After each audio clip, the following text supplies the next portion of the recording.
যতক্ষণ পর্যন্ত আছে ততক্ষণ পর্যন্ত আমরা বিক্রি করবো। 3টা পাম্প পার হয়ে এখানে আসলাম।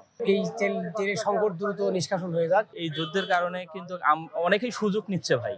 অনুরোধ করছি বা আবেদন করছি অত্যন্তপক্ষে তেলটা যাতে অ্যাভেলেবেল হয়। আমরা সঠিক সময় সঠিক কাজটা করতে পারতেছি না। তেলের কোনো সংকট আমাদের নাই।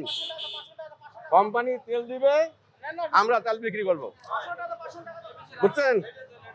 আমাদের কোম্পানি যেভাবে দেবে মানুষ জনগণ সেভাবে পাবে। এখন অবস্থা এখন কোনো তেলই নেই।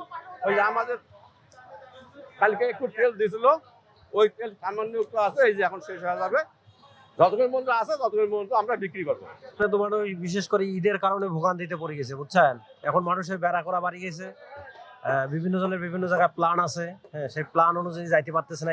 আমরা এই ডিপুতে তেল দেখতেছি, আমি 3টা পাম্প পার হয়ে এখানে আসলাম।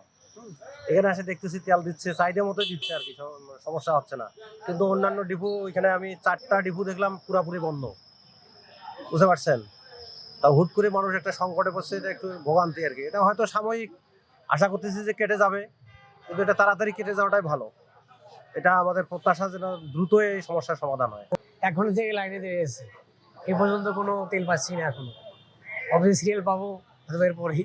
চাচ্ছি যে আমরা দ্রুত এই তেলের সংকট দ্রুত নিষ্কাশন হয়ে যাক, পাবলিকেরা সুস্থ হয়ে তেল আগের মতো করে পাক, এটাই চাচ্ছি।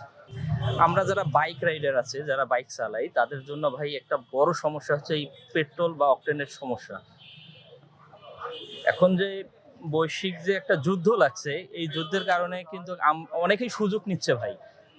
আর আমরা আমাদের অনেকটা ভোগান্তি হচ্ছে ভাই। এই যে ঘন্টার পর ঘন্টা লাইন ধরে থাকা লাগতেছে, এটা আসলে খুবই ভোগান্তি ভাই। এটা আমাদের সব বিষয়ে সমস্যা দেখা দিচ্ছে, সময় নষ্ট হচ্ছে। এই সমস্যার সমাধান হিসেবে যত দ্রুত সম্ভব প্রশাসনের আমরা দৃষ্টি আকর্ষণ করতেছি, যাতে খুব দ্রুত এটা সমাধান হয় ভাই। না হলে এই যে প্রায় 25 থেকে 30 মিনিট ধরে আমরা অপেক্ষা করতেছি সবাই, একটা তো সময়ের মূল্য আছে। তেল না পেলে তো আমাদের অনেক সমস্যা। আমি সরকার কাছে অনুরোধ করছি বা আবেদন করছি অত্যন্তপক্ষে তেলটা যাতে অ্যাভেলেবেল হয়। আমাদের কর্মজীবী যারা আছি, যাতে আমরা তেল সংকট নিয়ে যাতে আমরা সমস্যা না পড়ি, যাতে আমাদের সমস্যাগুলো সমাধান করতে পারি আর কি। তেলের সংকটের সবচেয়ে বড় ক্রাইসিস যেটা হচ্ছে আমাদের কাজের সমস্যা। আমরা সঠিক সময় সঠিক কাজটা করতে পারতেছি না। এটা একটা বড় সমস্যা। সরকারের কাছে আমাদের একটাই চাওয়া, তেলের সংকট এবং এটা তাড়াতাড়ি এটা সমাধান করার জন্য আহ্বান জানাচ্ছি সরকারের কাছে।